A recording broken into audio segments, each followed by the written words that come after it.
que realmente siempre quise tenerlo, ¿no? Pero bueno, empieza nuestro programa La Resistencia, que gracias a Santiago Sautel y a Rosario, que nos permiten hacer este programa, que lo manejamos políticamente, socialmente, gremialmente, hablamos de todo, y todos nuestros invitados que vienen tienen la oportunidad o la libertad de hablar lo que quieran hablar. Acá no hay censura, esto desde que empezamos el programa. Y lo hago con mi compañero y amigo, secretario adjunto del Sindicato de Conductores de Taxi, Juan Carlos Matis. Hola, Juan Carlos. ¿Qué tal? Buenas tardes a todos.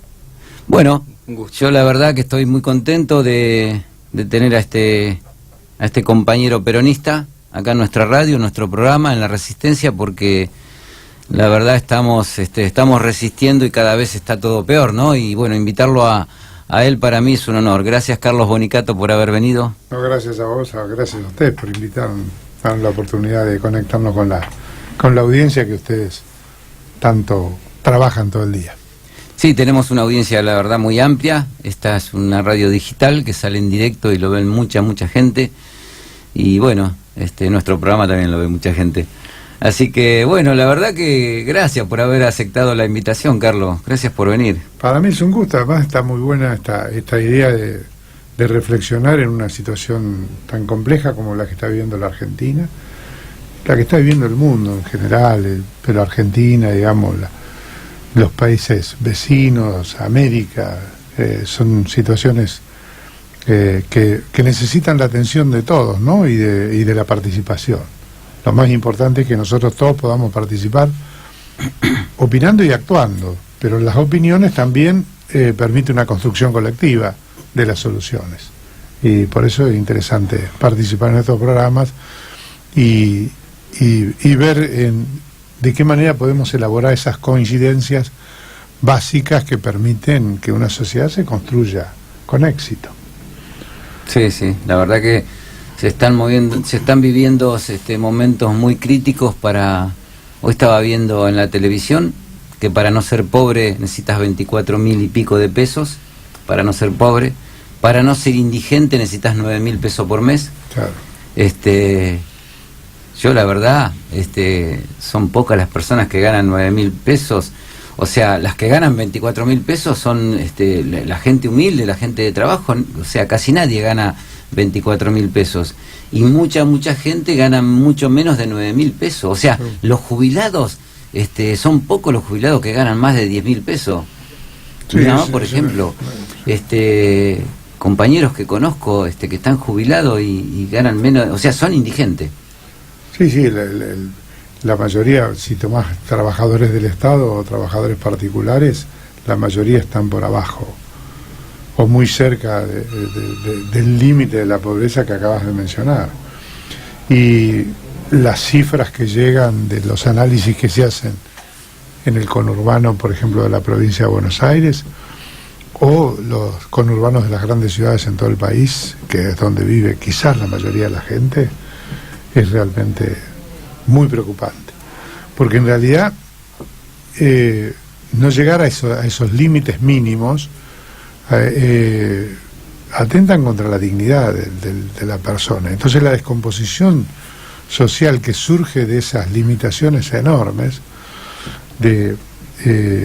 después se reflejan en los comportamientos sociales. Si nosotros vamos a analizar un tema de inseguridad, no podemos analizar como normalmente se hace, que se toma en consideración nada más que digamos la situación relacionada con la participación policial o con las posibilidades de que la gente pueda estar detenida. En realidad lo que hay que analizar es qué es lo que está pasando antes, por qué se llegan a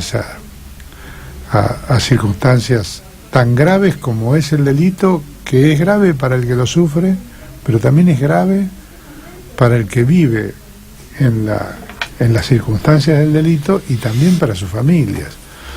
Es decir, es una secuencia social que esa secuencia tiene consecuencias que son extraordinariamente graves. Y esto nosotros, cualquiera de ustedes, que son gente que también por la relación sindical se manejan, digamos, justamente en un gremio que escucha con todo lo que pasa y que andan por todos los lugares de la ciudad, esto se va agravando. Y entonces esa descomposición social hace todavía cada vez más difíciles las soluciones. Con algunos elementos adicionales propios de esta época, como es el crecimiento a lo mejor de la vinculación con las adicciones, con la droga, digamos, que hace todavía el panorama mucho más difícil. Yo la verdad lo conocí a usted, Carlos, y a pesar de que lo conozco hace tanto tiempo, le tengo tanto respeto, por eso lo trato de usted, porque le tengo mucho respeto. Y lo conocí a usted cuando ingreso a la política, me invitan unos amigos a participar de una reunión política que se daba en 120 y 74. Ajá. Yo no lo conocía, sí lo conocía de nombre, Carlos Bonicato, era imposible no saber quién era, pero no lo conocía personalmente. Me invitó Pablo Parente y Omar Paz a ese acto o esa reunión política, y ahí lo conocí y ahí empecé a trabajar políticamente. Lo recuerdo muy bien, era una linda época, teníamos un lindo local donde se hacía mucha tarea social, ¿no? Sí, ahí lo conocí a usted y la verdad que me cayó la verdad muy bien, y ahí empecé a hacer mi trayectoria o mis primeros pasos en la política, porque la verdad que nunca me había gustado la política. Pero bueno, cuando empecé a hacer un poco de política sí me empezó a gustar, después bueno, caí al gremio, pero igualmente yo lo que me gustaría hacer con usted en esta nota, que es tan importante, para nosotros es muy importante y para la audiencia también, hacer un repaso desde la gestión de Julio, la gestión que lo siguió y ahora, ¿no? Pero hacer un repaso con usted, que usted pueda, porque su visión no es la misma que la mía. Yo sí tengo que hacer un repaso, la mía, qué sé yo, mi visión es de trabajador, de sufrirla, de lucharla y del taxi, pero políticamente usted podría hacernos un repaso y contar lo que se hizo en la gestión de Julio Alac y de ahí en adelante, ¿no? Y cómo se ha trabajado políticamente. Bueno, yo en realidad no, lo que tiene bueno este programa, que nosotros no preparamos nada de lo que íbamos a hablar, así que está bueno que tratamos de hacer, que es una cosa lo más ágil que podamos, porque que el que escucha también le resulta interesante. En realidad, como voy a utilizar un término que expresé recién, la ciudad es una construcción colectiva también. Es una construcción colectiva que sí que participa quienes dirigen la gestión, pero también el cuerpo vivo, que son todos sus habitantes, que a veces trabajan en la misma relación o relacionados, digamos, con el quehacer de la ciudad, que lo trabajan desde ámbitos diferentes, desde asociaciones, desde clubes, de su propio trabajo, y muchas veces vinculado con quien dirige o gestiona. En este sentido, a mí me parece que la gestión de Julio Alac fue una gestión muy importante en la ciudad, porque hizo algunas modificaciones sustanciales en la estructura propia de la ciudad, digamos, de la estructura urbana, y también en la posibilidad de participación de los vecinos. ¿Vos te acordás? Porque digo, empiezo por la participación de los vecinos, porque tiene que ver con un llamado a que los vecinos se incorporen a gestionar junto con quien tiene la responsabilidad de la administración. Y ustedes se acuerdan que en la gestión de Julio Alac se armaron las juntas comunales para ir desde los barrios hacia el centro. Sí. Y las juntas comunales tenían un representante que no necesariamente tenía que estar vinculado al partido político que en ese momento expresábamos nosotros, sino que lo elegían los propios vecinos, y que además eran las personas que más trabajaban por su barrio. Y cada junta comunal era la expresión justamente de las problemáticas de la gente que vivía en el lugar. A mí me parece que ese dato, como también es que se armaban espacios de participación, comisiones relacionadas con cada uno de los quehaceres de la ciudad, por ejemplo, medio ambiente, seguridad misma, que tenían que ver con vecinos que estaban trabajando en el tema, que conocían, que tenían experiencia. Que sí que uno veía una gestión, que estaba el intendente, los concejales, digamos, la gestión formal, y los funcionarios, pero había una participación muy activa, por lo menos al principio de la gestión, porque Julio estuvo 4 gestiones. Sí.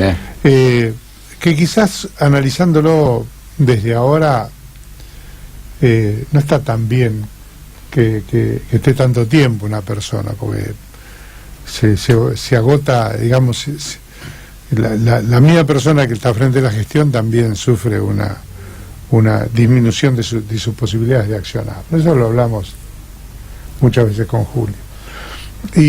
Pero la verdad que desde ese punto de vista fue muy importante la gestión, y además fue importante la gestión en el hecho de generar, por ejemplo, grandes modificaciones, grandes obras. Primero, el completamiento de lo que era la estructura original de La Plata, la estructura urbana, ese casco, ese circuito perimetral que rodea la ciudad de La Plata, que va por la 31, 32 a la 72, que es lo que encierra, digamos, el cuadrado histórico de la ciudad de La Plata, que ustedes recuerdan que la avenida 72 no estaba hecha, era muy difícil, y estaba dividido, digamos, la parte de Villa Elvira, la parte de San Lorenzo, la parte sur, digamos, de la ciudad.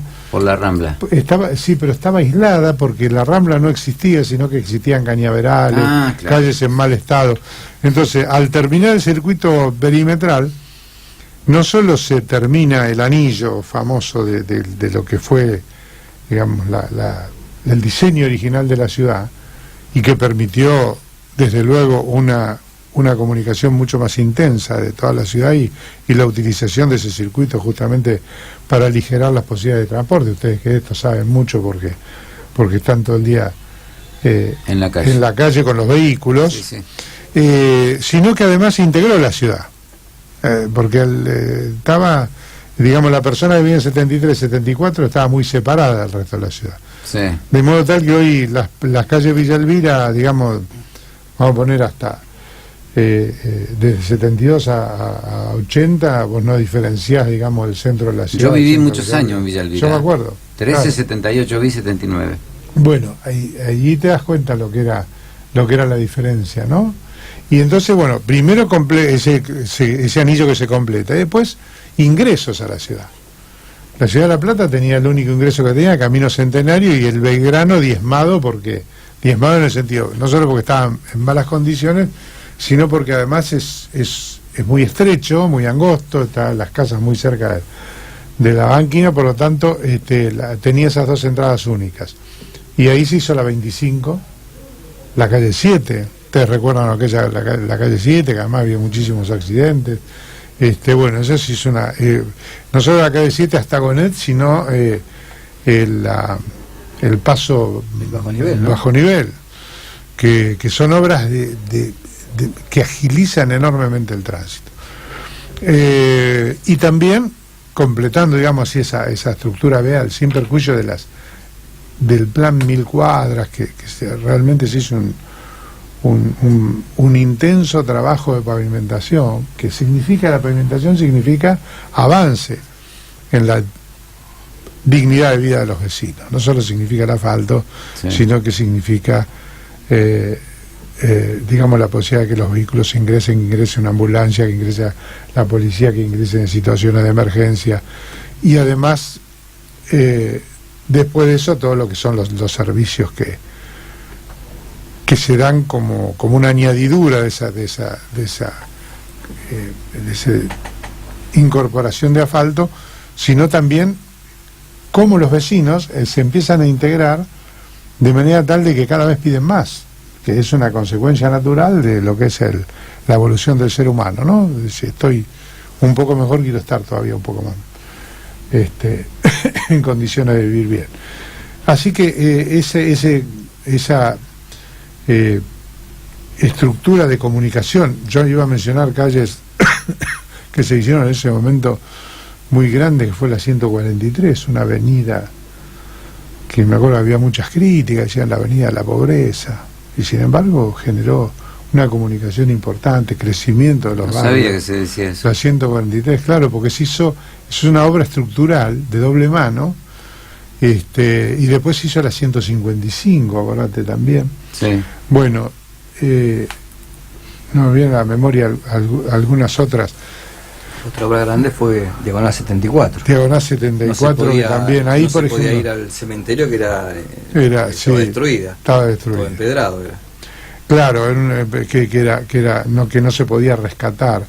Bueno, y además de que, como vos mencionás bien, la 74, la Diagonal 74, sino también, digamos, terminar dentro del casco perimetral lo que fue la última plaza urbana, que fue la Plaza Islas Malvinas, que tiene hoy una vida cultural, deportiva, intensa, de comunicación de los vecinos.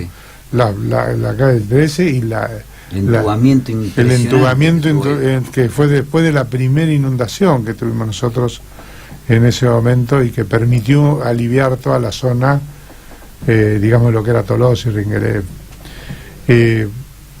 Eso no quiere decir que no le falten cosas a la ciudad, pero se hicieron obras notables, ¿no? Algunas que eran propias del municipio y otras municipios junto con provincia.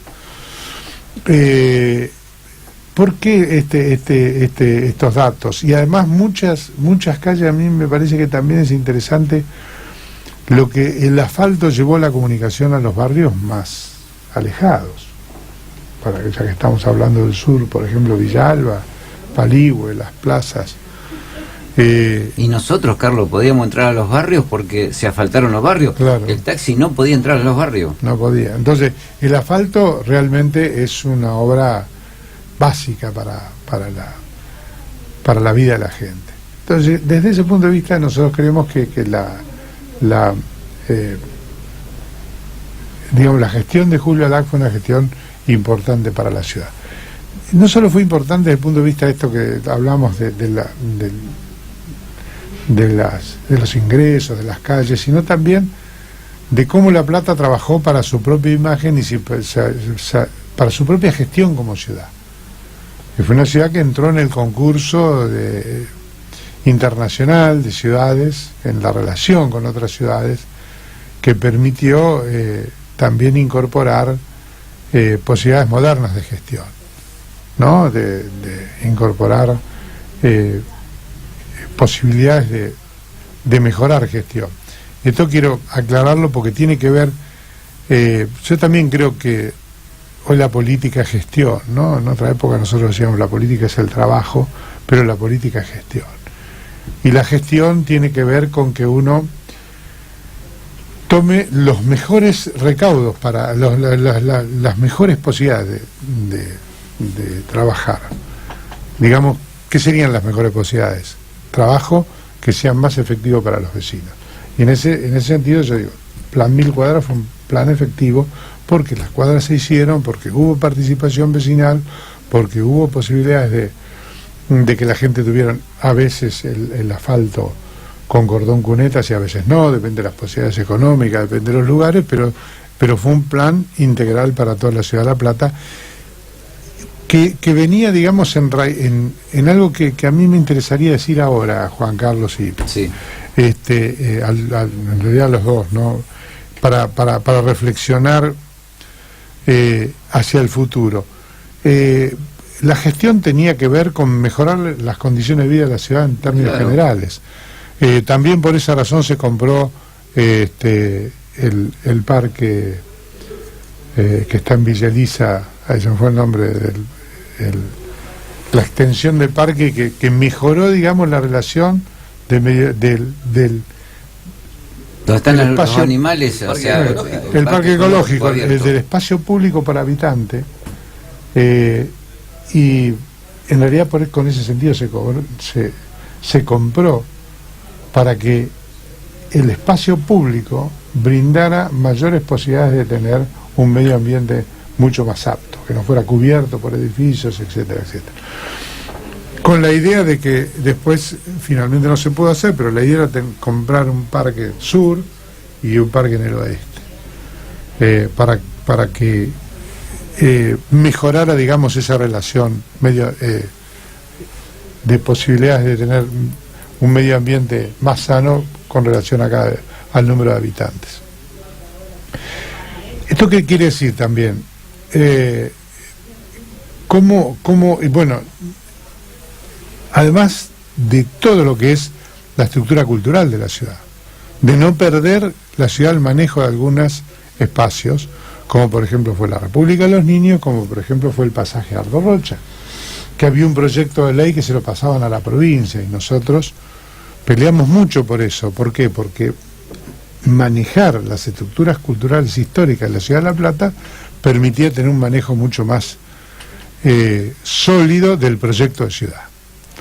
Y el proyecto de ciudad es el proyecto de la vida de la gente.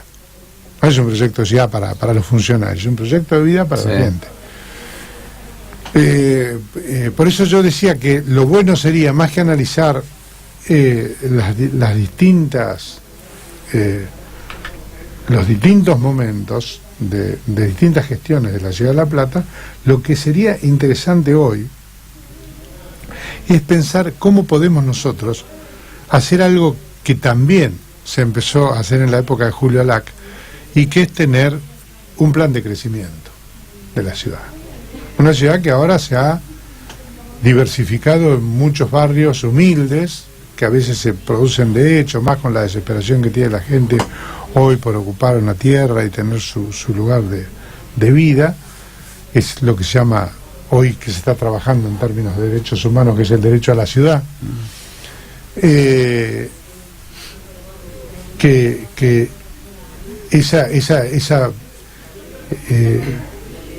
ese crecimiento pueda ser parte de un plan integral de crecimiento, de un plan de desarrollo, de un plan estratégico de desarrollo de la ciudad, que tiene que ver con todo, porque tiene que ver con, si yo quiero que crezca la ciudad, tengo que saber cuál es su matriz económica, claro, cómo crece la ciudad, cómo es la relación de la ciudad con los elementos más significativos de su propio crecimiento, como por ejemplo la universidad, cómo se relaciona la ciudad de La Plata con la región, cómo se relaciona con el río, cómo se relaciona con su historia, que es Berisso y Ensenada también, que eran parte del partido de La Plata, ustedes saben, claro, hasta que después fue dividido por cuestiones políticas, pero no importa, porque cada ciudad tiene su idiosincrasia y su característica, eso me parece bien, pero debería conectarse, digamos, más un crecimiento regional, que tiene que ver con también defender algo que es fundamental en nuestra ciudad, que a mí me parece que es la capital, el rol específico de la capital sobre este tema que hemos trabajado, claro, mucho también.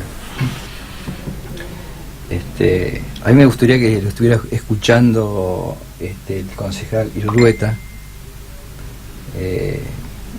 hablando de integración, con todo respeto lo digo, ¿no? Con el concejal y con esta gestión, que él dijo que el bajo nivel de 1 y 32 iba a ser la obra más importante que iba a tener la ciudad de La Plata en la gestión de Julio Garro. Yo creo que lamentablemente no está informado del todo, porque no hace ninguna integración ese bajo nivel, aunque agilizar el paso de vehículos es importante, pero hay otras cosas que también son importantes.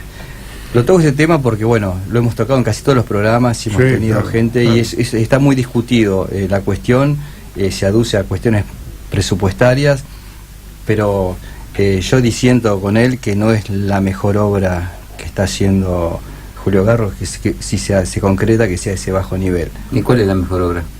No sé, según él, sé que él va a hacer la mejor obra. Quizás haya hecho otras cosas, Julio, en el cual fueron más destacadas, pero es una obra que no va a traer ninguna integración y va a seguir teniendo la ciudad dividida en dos. Sí, en realidad al margen de lo que es urbanismo y todas esas cuestiones, ¿no? Pero bueno, es una opinión personal mía. ¿Qué decirte, Carlos? No, yo creo que es válido discutirlo, porque en la ciudad también a veces se discute, bueno, quien la gente eligió para que gobierne y para que administre se hará responsable también de la elección. Yo creo que sí, digamos que va a ser un agilizador importante. A mí me gusta mucho más el otro proyecto, que era el proyecto realmente de integrar. ¿Cuál? Y que pase el soterramiento. El soterramiento. Y que además el tren llegara hasta 1:44, ¿no? Que fuera, digamos, como en las ciudades modernas, que el tren Bueno, el llega otro día hasta... estuve en un programa de televisión con él, yo le hicieron un reportaje de la parte, después me reportaron a mí, y él dijo que esa era una obra muy, muy cara, Sí, miles de millones de bueno, pesos, sí. dijo. Estaba previsto, estaba... Que a él le gustaría sí, eso, sí. dijo. Ah, bueno. Pero que es muy cara, o sea, no estaba en contra. Bueno, yo creo sinceramente que yo no puedo hablar en este momento porque no tengo ajustado, digamos, una visión presupuestaria como para analizarlos desde ese punto de vista, pero sí es cierto que desde el punto de vista de la integración de la ciudad, la obra soñada era esa, ¿no? De que la barrera de la calle 1 se levantara y la ciudad se integrara. No lo va a resolver el paso a nivel, que es otro tipo de obra, de mucho menor envergadura. Y también lo que era bueno, lo que decía recién, que el tren llegara hasta 1:44, porque además ese tren tiene que ver no solo con la gente que trabaja, que va a Buenos Aires, los que vienen a la universidad. Claro, llegar prácticamente al centro. Sí, entrar a la el ciudad. servicio de tren, la gente estaba muy conforme, claro, la gente que viaja en el tren está súper conforme claro, cómo está funcionando. Claro. La realidad es esa. Claro. Pero bueno, son Es que ustedes, por ejemplo, yo ¿por qué le decía esta cuestión de la estrategia de crecimiento? A mí me parece que las estrategias de crecimiento tienen que ver con algo que la política debe superar, que es la imposibilidad de hacer planos a largo plazo. Y a mí me parece que esa es la construcción colectiva que nosotros tenemos que hacer también desde el punto de vista de la política. No puede ser que haya cada gobierno haga una cosa diferente a la anterior. Son los planes, hay que terminarlos, y los planes tienen que surgir de acuerdos de las fuerzas políticas en cuestiones básicas.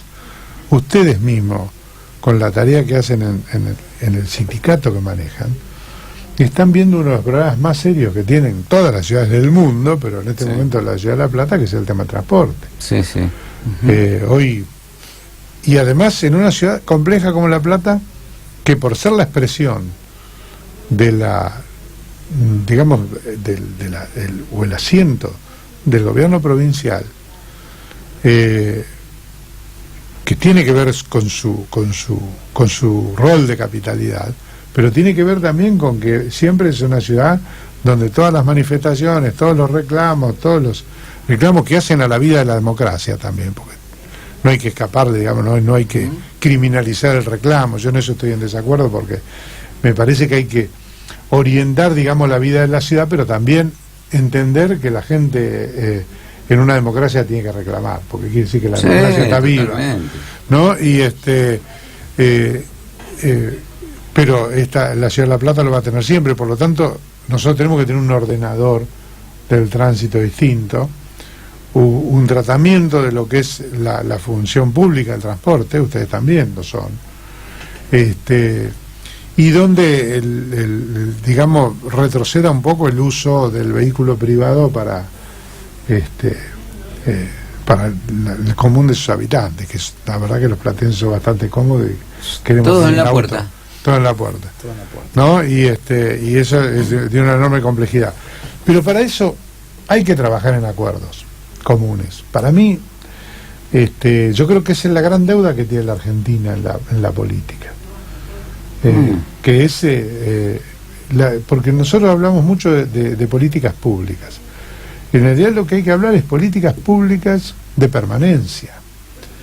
Si las grandes políticas, los grandes lineamientos tienen que ser continuados, cualquiera sea el sesgo político de los vaivenes propios de las circunstancias electorales. Y parece que en esa deuda estamos todos, digamos. Por eso es importante que cada uno colabore. Yo no quiero colaborar con una visión crítica de las cosas, sino quiero colaborar con una visión de construcción. Le digo sinceramente, pienso igual. Y cuando tuve la oportunidad de hacer política, yo pensaba en decir, bueno, hasta acá está bien hecho, o vamos a pensar en mejorar lo que está hecho. Claro. No en criticar lo que está hecho, y vos no vas a hacer nada. Digo, hagamos, lo que está hecho ya está hecho. Nosotros queremos hacerlo mejor, superador, porque alguien pudo llegar hasta acá, pero uno puede intentar hacer, no mejor de lo que hizo. Sí, ¿no? sí. ¿Cuál es mi idea? Trabajar para si una plaza se le asfaltó la mitad o se le puso la vereda a la mitad, bueno, vamos a ponerle la otra mitad, porque está bien lo que se hizo y vamos a, pero siempre es criticar al que está enfrente y no poner ideas superadoras, o decir, bueno, por ejemplo, Bruera lo hizo hasta acá, yo voy a hacerlo, voy a tratar de mejorar más. Claro. O Julio Alac lo hizo hasta acá, y nosotros vamos a tratar de hacer más, porque una ciudad tiene para hacer y hacer, toda la vida se va a estar trabajando. Vos fíjate cómo han crecido los barrios. Sí, perdón. Yo recién critiqué el tema del bajo nivel, pero quizás después haya obras complementarias que mejoren también a la integración. A la integración, de la ciudad. pero un tema... uno porque pugna por la otra, por la otra moción, ¿no es cierto? Pero bueno, habría que ver, por ejemplo, yo respeto la opinión del intendente de Julio Garro, pero digo, si realmente todos consideramos que esa obra es mejor, habría que ver cuáles son, cómo podría implementarse de manera tal de que realmente, si es una obra básica para la ciudad, no hacer una obra a medias, porque una vez que haces el paso a nivel como se va a hacer ahora, no, pero está bien que lo diga, me parece dijo razonable. Que era una obra muy cara, que a él le hubiera gustado hacer el otro proyecto, pero que era muy caro. Habló de, si no me equivoco, habló de miles de millones de pesos. Sí, estaba planificado en su momento. Es una obra cara, pero de todos modos hay obras que son trascendentales para la vida de una ciudad. Son los temas que habría que discutir. Por eso digo, hay que discutir grandes temas. Las obras, a lo mejor no tan pequeñas, pero que son importantes, también hablarlas. Es muy buena la obra de la calle 7 al fondo, por ejemplo. Sí, excelente. Excelente, a mí me encanta esa obra, digo, qué ¿Sí, bien. ¿Al fondo de dónde? De Sicardi. No, la de la Sicardi. La Sicardi. Sí, que quedó bárbaro, que en realidad son obras, porque lo que ha crecido, lo que está creciendo Sicardi, cómo se extiende en la ciudad, es fundamental que uno le vaya llevando un acceso ágil, ¿no? Bueno, pero yo pienso, porque fíjense una cosa, la ciudad de La Plata tiene el casco fundacional, que además tenemos que discutir de qué manera va a crecer, ¿no? Vos tenés el casco fundacional, que tenés que ver de qué manera va a crecer. Tenés lo que es todo el cordón hortícola, que hoy está afectado por muchos proyectos de barrios o de espacios para Carlos, convivencia urbana. Sí. Le quería decir algo. El casco urbano, ¿habla usted? Sí. El casco urbano no va a crecer mucho más hasta que no se tomen medidas de fondo y se descongestione la cantidad de vehículos que hay estacionados, porque no traba todo. Sí, bueno, pero traba todo. ¿Y qué pasa? El estacionamiento es un gran negocio para el municipio, y no lo digo digo irónicamente, ¿no? Digo, es un ingreso importantísimo para el municipio, pero yo digo, habría que sacrificar un poco ese gran negocio que tiene del estacionamiento para descongestionar y poder hacer crecer el casco urbano. El casco urbano no va a funcionar más de lo que funciona, ni va a tener mucho más progreso, porque está todo trabado, ¿entiende? Porque todos vienen a manifestar acá, estacionamiento de este lado, estacionamiento de este, falta que pongan estacionamiento arriba, qué sé yo.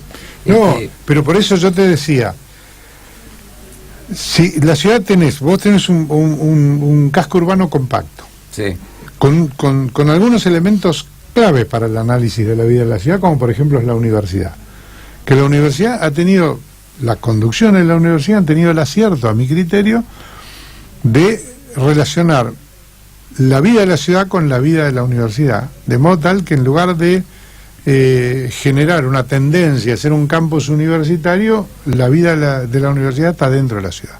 Han comprado los edificios en el centro de la ciudad de La Plata, están donde antiguamente era el Jockey, donde estaba el distrito militar, etcétera. A mí me parece bárbaro eso, porque te da una vida a la ciudad mucho más activa, y es una ciudad que ha crecido junto a la universidad. Es más, la universidad fue muy importante en el crecimiento de la ciudad de La Plata en sus inicios como capital.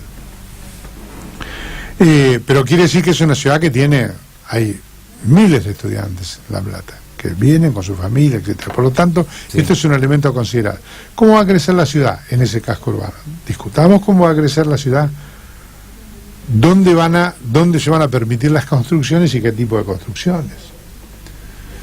Y cómo vamos a llegar nosotros a resolver los problemas de todos esos barrios que se han incorporado y que se incorporan cada vez más con una dinámica que por momentos parece imparable, que tiene que ver con las posibilidades de que haya tierra pública o no, justamente para que uno permita un crecimiento de espacios para que la gente pueda comprar su tierra y hacer sus casas, porque si no están estos terrenos que se intrusionan y generan todo tipo de conflictos.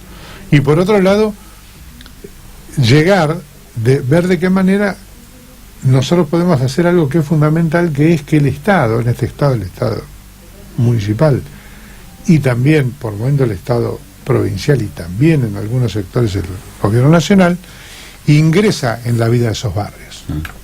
Sí, la ausencia del Estado genera muchos temas negativos. Hay economías de subsistencia que están fuera de la estructura formal de la economía, que generalmente no provienen todas provienen todos de las situaciones de excepcionalidad, digamos, de la vida de esos lugares. Por lo tanto, hay que acompañar ese crecimiento y hay que urgentemente trabajar, que sería la urbanización de los barrios.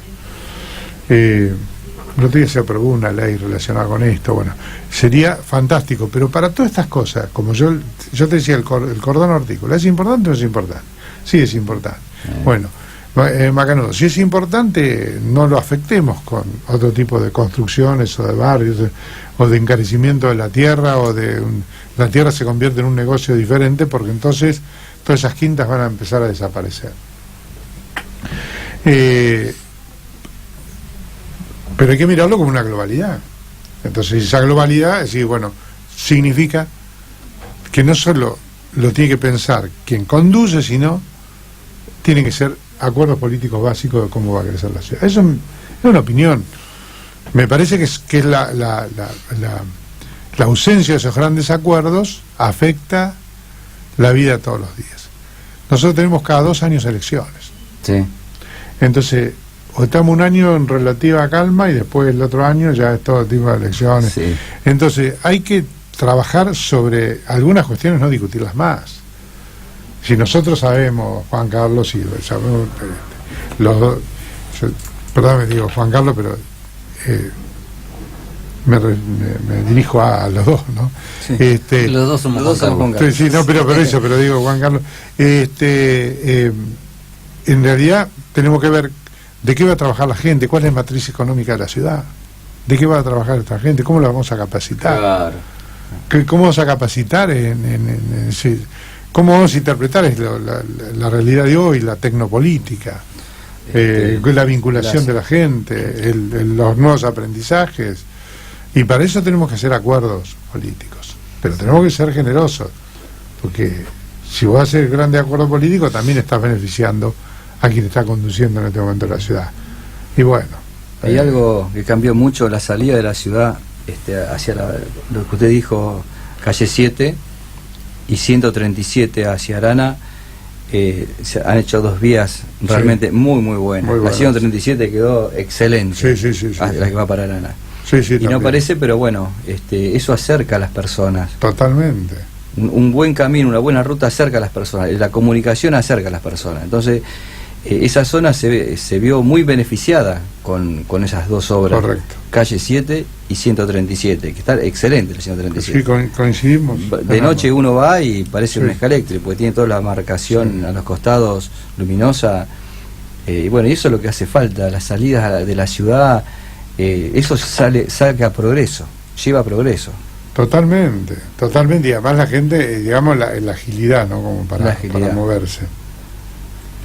Y después, esta misma visión de la ciudad del futuro, porque nosotros hablamos hacia el pasado, decimos, esta ciudad, la concepción urbanística que tuvo, por qué nace la ciudad de La Plata, que es una ciudad que nace desde la nada, que nace en un llano, que se elige el lugar por el puerto, que ese puerto se reconstruye, que ese puerto tiene que ver con el crecimiento regional, que fue un puerto que no creció justamente por los intereses del puerto de Buenos Aires y el puerto de Montevideo, una larga lucha histórica que tiene la ciudad de La Plata, pero la visión que tenía Dardo Rocha era una Dardo Rocha no decía que tenía que ser una ciudad administrativa, él quería ser en la ciudad de La Plata un gran centro económico, ¿no? Y de alguna manera nosotros lo que tenemos que analizar es, sí, bueno, ¿cuál es la matriz económica de esta ciudad? ¿De qué la gente va a trabajar? Su estructura cultural. Es la ciudad de conocimiento. Bueno, Macanudo, si es la ciudad del conocimiento, ¿qué significa en términos de generación de trabajo ser la ciudad del conocimiento? ¿Y cómo vamos a educar a nuestra gente para que en esa ciudad del conocimiento pueda trabajar hoy, donde el trabajo mecánico y manual cada vez pierde más vigencia, reemplazado por el trabajo del... Le quería, intelectual? perdóname, Juan Carlos, porque nos quedan más o menos 15 minutos. El año que viene tenemos elecciones. Sí. Y bueno, ¿quién mejor que usted para que diga lo que puede llegar a pasar o el futuro político del peronismo de la ciudad de La Plata? ¿Cómo vamos todos? Si vamos a tener un candidato firme para poder pelear, para que el peronismo vuelva a dirigir o a gobernar la ciudad de La Plata. Bueno, entonces, para hacer una síntesis de lo anterior, en mi convicción está que la política tiene que generar grandes consensos. Sí. Porque la gente es la que recibe las consecuencias de esa falta de consenso, que es la vida con problemas. Pero en toda visión de la ciudad hay una visión ideológica, ¿no? Y en esa visión ideológica nosotros entendemos que tenemos la aspiración como peronistas de recuperar el gobierno de nuestro territorio, porque la visión del peronismo es una visión con un criterio mucho más amplio que el criterio más amplio es el de la justicia social, que decía Perón. Sí. No solo la justicia, sino de la justicia social, que significa una tendencia a la igualdad, no la igualdad de oportunidades, sino igualdad real, porque la ley no es igual para todos, porque la ley es una, pero las realidades son distintas, entonces no es lo mismo la aplicación de una ley para una persona que está en determinadas condiciones con otras que están en condiciones más adversas. ¿Esto qué significa? Que la cuestión ideológica significa cómo uno va a plantear ante su propia ciudad, por ejemplo, el uso de los recursos públicos, por ejemplo, el presupuesto.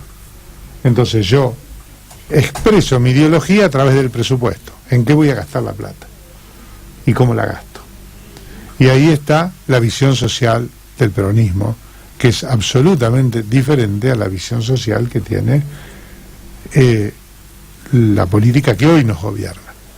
Por lo tanto, nosotros tenemos que hacer el mayor esfuerzo para recuperar dentro del ámbito de democracia, en una democracia que no digo que se resquebraja, pero que se limita, porque hoy le falta esa participación de la gente.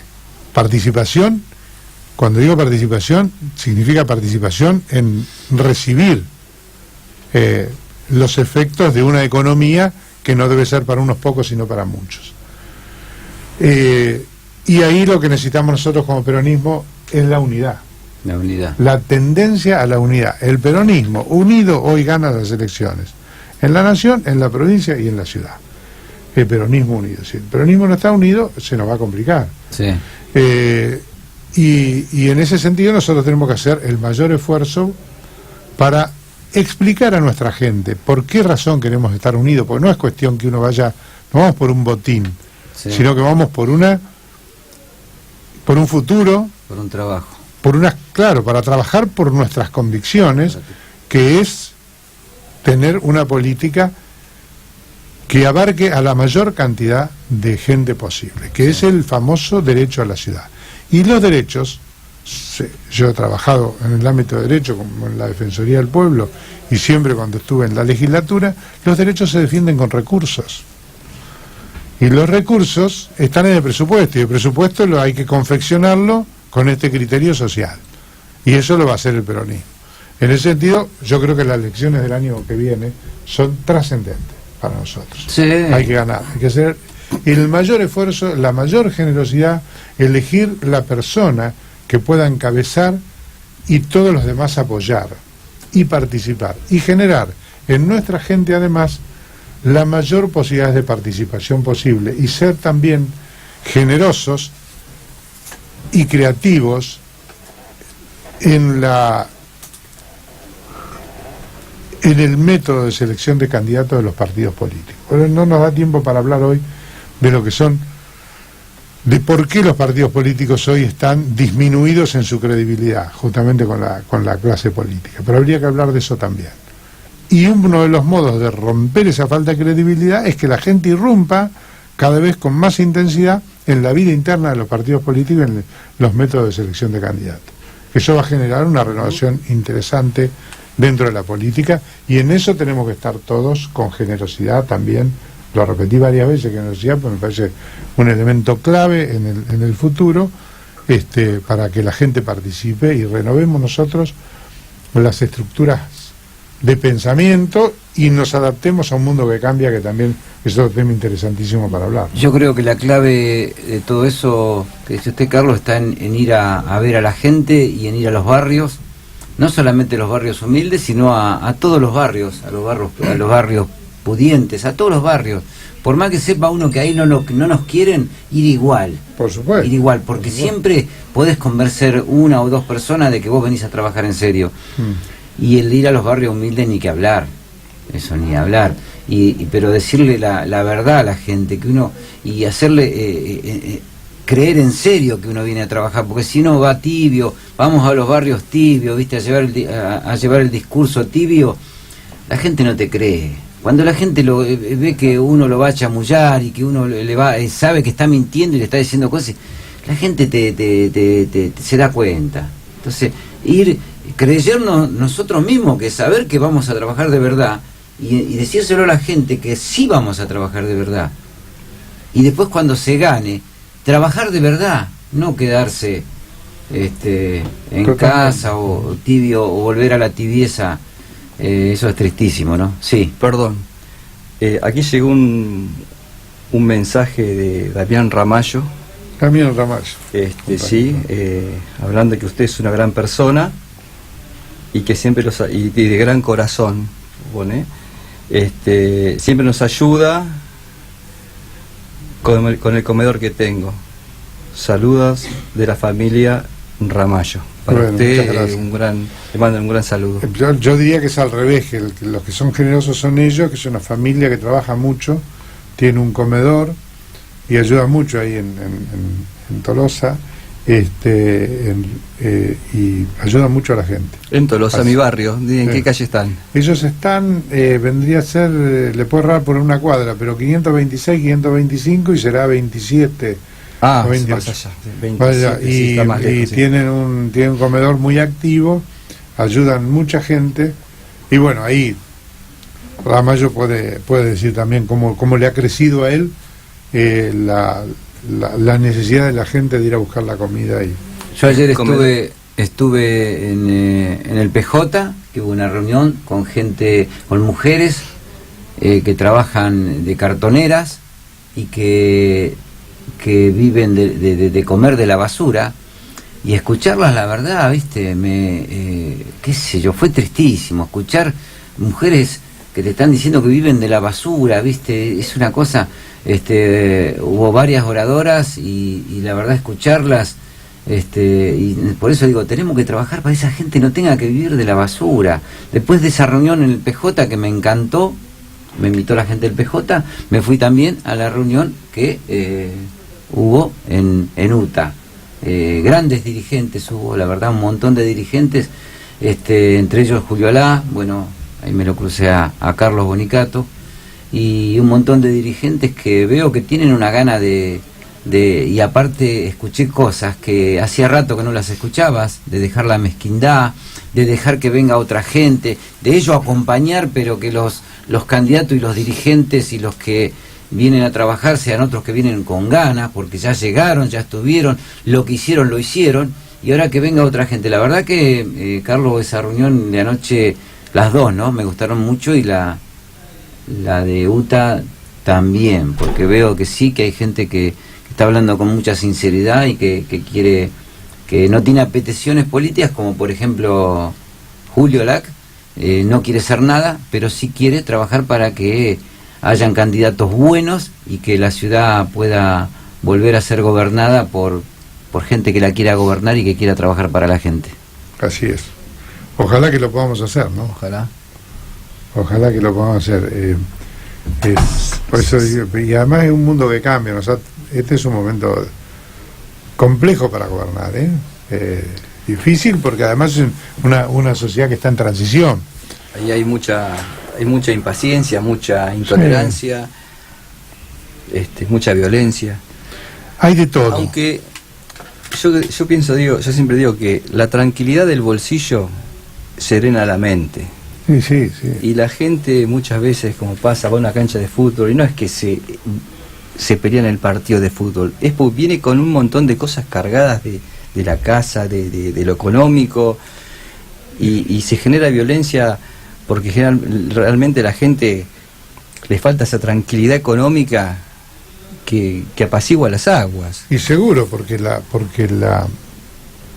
siempre decimos, hay una relación directa entre el trabajo y la dignidad.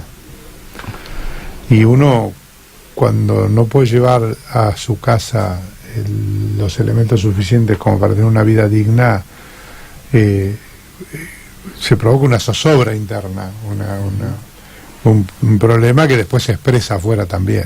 El otro día estuve en un programa de televisión muy importante con Mauro Viale, y ahí había un economista donde dijo que los indigentes trabajan para comer.